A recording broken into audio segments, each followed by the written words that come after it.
Bismillah, alhamdulillah, salatu wassalamu ala rasulillah wa ala alihi wa ashabihi ajma'in amma ba'd. Bersyukur sekali malam hari ini bisa berkumpul dengan sohib semua. Pertama salam takzim ya kepada Ketua Umum kita, Ustadz Hamri Muin, SPT yang bisa bergabung malam hari ini. Juga Ketua 2, Ah Ammar, alhamdulillah baru saja menyelesaikan S3-nya. Ketua kami di PSDM, Amirullah, MPD, dan seluruh sohib yang sempat bergabung malam hari ini. Barakallahu fiik. Singkat saja ya, karena yang tergabung malam hari ini adalah orang-orang yang berpengalaman. Saya pikir berbicara terlalu banyak, sama dengan kata orang Jawa, Uyai banyu segoro katanya, menggarami lautan. Karena di depan saya ini di forum hari ini, Masya Allah, orang-orang yang sudah sangat berpengalaman nulis. Kita hanya ingin menyatukan persepsi agar esai yang kita buat nantinya adalah esai yang satu irama, satu nada, karena esai itu punya beragam bentuk. Baik, saya sengaja mengambilkan judul bernostalgia dengan esai. Tadi pikir-pikir judulnya apa ya? Kalau materi esai kayaknya berat sekali. Ini mau menceramahi Pak Dokter ada di sini, nanti kualat kita. Jadi saya mengambil bernostalgia dengan esai. Kenapa bernostalgia? Karena esai sebenarnya sudah sangat familiar ya di telinga kita. Sejak SD, SMP, bahkan mungkin di SMA juga. Guru bahasa Indonesia itu sering sekali memberi soalnya soal esai. Nah, jadi esai itu sudah sehari-hari lah dengan kita. Esai biasanya di sekolah kita diberi soal, kemudian memberikan jawaban terhadap soal itu dari sudut pandang kita. Nah, ini ada definisi yang saya angkat dari KBBI daring, bisa dilihat. Ada 3 kata kunci utama yang bisa kita ketekahkan ketika kita berbicara tentang esai. Di situ saya beri tanda warna biru. Karangan prosa, sepintas, dan sudut pandang pribadi penulisnya. Ini 3 kata kuncinya ketika kita ingin berbicara atau menulis tentang esai. Karangannya berbentuk prosa ya, bukan puisi. Puisi berbentuk baris, prosa berbentuk paragraf. Kemudian disajikan sepintas selalu. Makanya kami meramunya dalam ukuran tulisan yang tidak terlalu panjang, 700 sampai 950 kata. Koran-koran juga sekitar seperti itu. Kompas sekitar 500-an kata ya. Kemudian Solo Post sekitar 900-an kata juga. Jadi kita berupaya mencocokkan itu, latihan itu hari ini. Semoga juga nanti harapannya tulisan-tulisan kita bisa mewarnai surat kabar nasional ya, menjadi corong-corong dakwah kita selanjutnya. Sepintas lalu, tidak terlalu panjang, dan yang ketiga adalah esai itu ditulis dari sudut pandang perspektif pribadi penulisnya. Jadi seperti itu. Silakan dilanjut.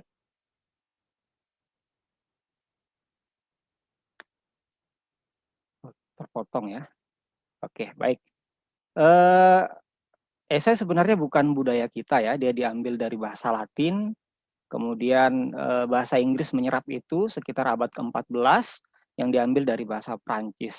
Di sini saya mengambil dari sumber-sumber bahasa Inggris karena kita menyerapnya dari bahasa Inggris ya. Kalau kita melihatnya di sini, yang didefinisikan di KBBI tidak jauh berbeda ya. Ya seperti itu juga, piece of writing, particular subject. Jadi singkat, partikular ya begitu,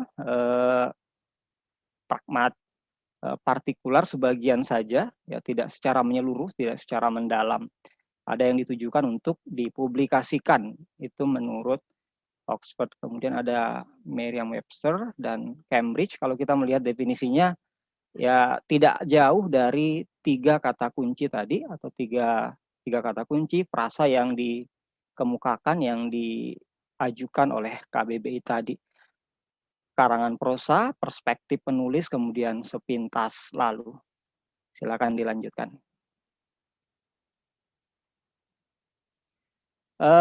Karena kita menulis dalam bahasa Indonesia dan saya dari jurusan bahasa Indonesia sangat mengetengahkan ya, sangat menekankan, mari kita menggunakan bahasa Indonesia yang baik.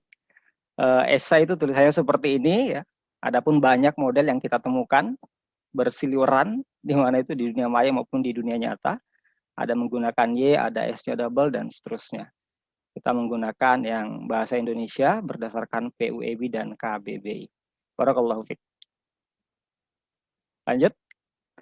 Oke, banyak sekali jenis tulisan ya yang kita ketahui. Ada esai, kolom, opini, artikel, ada feature, ada dan macam-macam sekali. Pada kesempatan kali ini, dua hal saja yang ingin kita samakan persepsi kita, yaitu perbedaan antara esai dan artikel. Nah, kalau artikel itu dia cenderung objektif, karena arahnya nanti adalah ketulisan ilmiah. Ya, kita mengenal artikel jurnal, kita mengenal makalah, kita mengenal artikel yang lain yang memang arahnya itu kepada tulisan ilmiah. Nah, karena tulisan ilmiah, dia bahasanya cenderung lugas. Lugas, tidak ada penggunaan kata konotasi, menghindari mendua makna begitu, bahasanya serius, padat, dan juga tegas. Berbeda dengan esai. Esai tadi berdasarkan definisinya, karena dia selintas lalu dari sudut pandang penulisnya, esai itu cenderung subjektif. Nah, karena subjektifnya itulah, esai itu ditulis dengan gaya bahasa penulisnya sendiri. Ya, gaya bahasanya populer dalam hal ini ya, populer, longgar, kemudian segar, akrab. Ya, kita berharap tulisan kita juga nantinya seperti ini. Ya, mengikuti tren lah anak-anak milenial hari ini yang menjadi satu fokus dakwah kita misalnya, dan generasi setelahnya, generasi Z, generasi setelah itu tampaknya trennya adalah generasi yang tidak suka dengan keruwetan, kejelimetan begitu. Jadi kita juga berusaha mengemas tulisan kita menjadi lebih ringan, tapi substansinya tetap kita masukkan di situ. Baik, perbedaan yang lain adalah esai itu lebih argumentatif, sedangkan artikel itu persuasif. Persuasifnya nanti ditujukan untuk memecahkan masalah.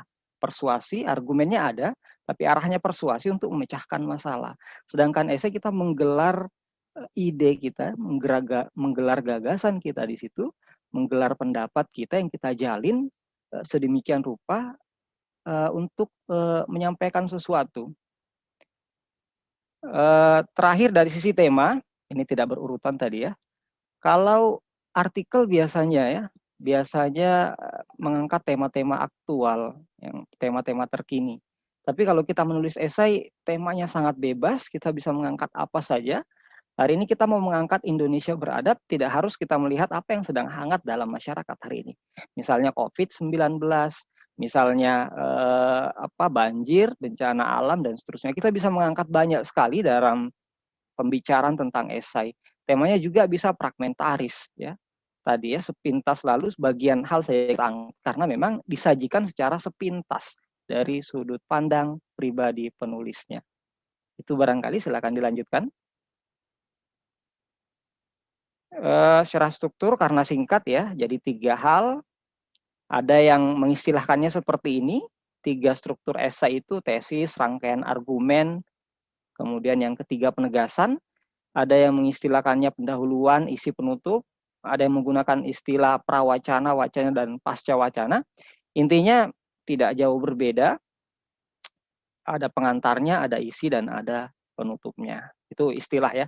Kita tidak berlama-lama di situ, kita mau menyampaikan substansinya nanti. Baik, silakan dilanjutkan. Baik tesis atau pendahuluan atau prawacana ini, kita berusaha menyajikan sebuah ide, sebuah gagasan secara menarik. Nah, menarik ini sohib semua banyak cara ya yang sudah kita lakukan juga tentunya dalam tulisan-tulisan sohib semua, Masya Allah. Kita bisa menarik pembaca kita lewat ilustrasi, hasil riset, mungkin komentar tokoh, kutipan, adagium, dan seterusnya. Intinya bagaimana kita berusaha mempertahankan kepercayaan pembaca di awal-awal membaca esai kita. Judulnya sudah menarik, kemudian kita menyajikan paragraf 1, 2, dan 3 misalnya, itu betul-betul harus menggelitik, membuat mereka terkesan sehingga secara tidak sadar mereka terus membaca seperti sebuah novel dan akhirnya sampai pada simpulan, sampai pada penegasan yang kita harapkan. Ya, kalau dalam dunia iklan ada copywriting dan ada content writing. Copywriting untuk menarik pelanggan dan content writing untuk memberikan kepuasan kepada pelanggan kita. Nah, kita berharap esai kita juga nantinya akan seperti itu. Silakan dilanjutkan.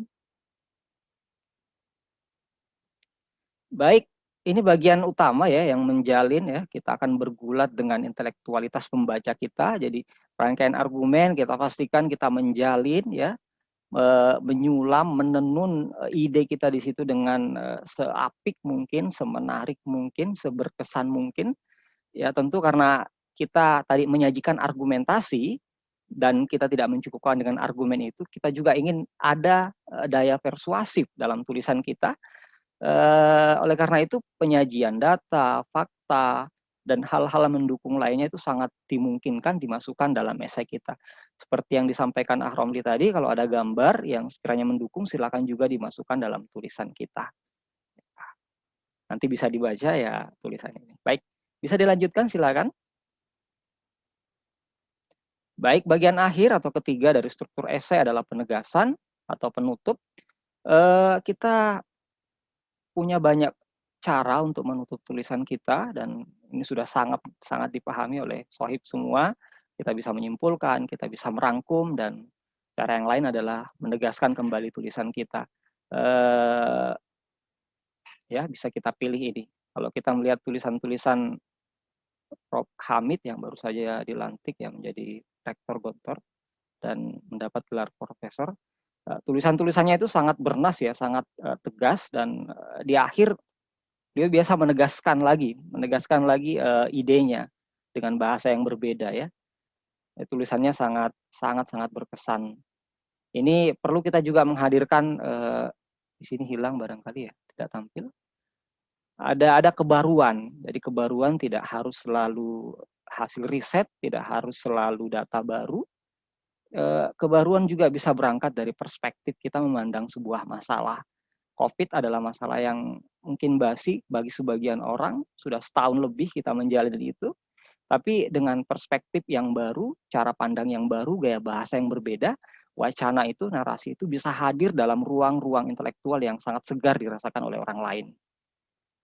Baik, itu barangkali silakan dilanjutkan. Di sini ada laman-laman yang bisa kita kunjungi, ini saya berikan contohnya saja. Ada Kompas, Republika, dan Solo Post. Sohib semua bisa melihat di sini banyak sekali contoh esai. Bisa dibuka kompas.com misalnya. Nanti di ujung, di sisi kanannya ada fitur kolom. Kalau mau dibuka sekarang silakan. Buka kompas.com. Di sisi kanannya itu kalau tidak salah ke 3 atau ke-4 dari kanan, ada fitur kolom. Nah, fitur kolom itu menampung tulisan-tulisan berbentuk esai. Republika juga seperti itu. Bisa dibuka republika.co. Kemudian di situ akan tampil 5 fitur ya. Buka Republika, di sisi kanan ada fitur kolom. Ketika kursor kita diarahkan ke situ akan tampil 5 fitur di bawahnya. Kalau tidak salah 5 ya. Ada resonansi, ada fokus, ada analisis, ada 5 kalau tidak salah. Dan itu model-model tulisan esai. Bisa kita lihat, bisa kita pilih yang sesuai dengan rencana kita, passion kita dalami, kita rewrite kembali gitu ya, untuk menghasilkan sebuah narasi yang baru. Yang ketiga bisa dilihat di solopost.com. Solopost.com ini fiturnya di paling kiri ya. Buka solopost.com, nanti ada fitur news. Arahkan kursor kita ke situ, akan muncul 5 fitur di bawahnya, dan pilihlah fitur kolom. Nah, kolom ini menampung tulisan-tulisan berbentuk esai di media. Baik, itu barangkali bisa dilanjutkan, silakan. Baik, oh ini masih ada di sini. Baik, tidak apa-apa ya, saya menyajikan satu contoh. Ini lupa ditampilkan sumbernya. Ini tulisan Prof. Fahmi Zarkashi dari Jurnal Islamia. judulnya Intrusive View. Meskipun jurnal ya, namanya jurnal Islamiyah, tapi ini bergaya esai tulisannya. Contoh kalimat pembukanya seperti ini. Sangat menarik ya menurut saya, ini dalam bukunya The Prince, Nicolo yang menulis, meskipun perilaku Anda salah, jika tujuan Anda baik, maka itu bisa dibenarkan, and justifies means. Tapi tulisan itu diterjemahkan menjadi tujuan menghalalkan segala cara. Padahal Nicolo itu tidak paham konsep halal haram. Ini menarik sekali dalam sebuah kerangka diskursus untuk kita diskusikan ya. Jadi akan dijalin sedemikian rupa, Masya Allah. Menarik sekali sampai di akhir, saya tidak mencantumkan di sini bagaimana beliau menutup akhir tulisan ini. Menarik sekali di akhir beliau menegaskan kembali posisi beliau terhadap atau argumen yang beliau angkat di awal ini. Bisa dilanjutkan lagi, silakan. Oke, kalau yang ini saya ambil dari bukunya Iqbal Aji Daryono ya, esaisdetik.com dan beberapa media daring lainnya. Sangat produktif menulis. Ini di bukunya Berbahasa Indonesia dengan Logis dan Gembira. Tulisan-tulisannya banyak sekali yang bergaya esai. Ini satu tulisan yang saya kutip bagian awalnya. Ya, bahasa Indonesia pernah menjadi lingua franca, bahasa pergaulan di Selat Malaka waktu itu. Tapi kenapa kita tidak menjadi satu di antara bahasa PBB? Ini menjadi sebuah tanda tanya besar untuk bahasa Indonesia. Ada apa di sana? Konspirasi kah? Baik, itu barangkali. Terima kasih, hatur nuhun, kuro sumanga. Barakallahu fiq. Yang penting kita tetap soleh semua. Saya kembalikan ke Khalil, barakallahu fiq.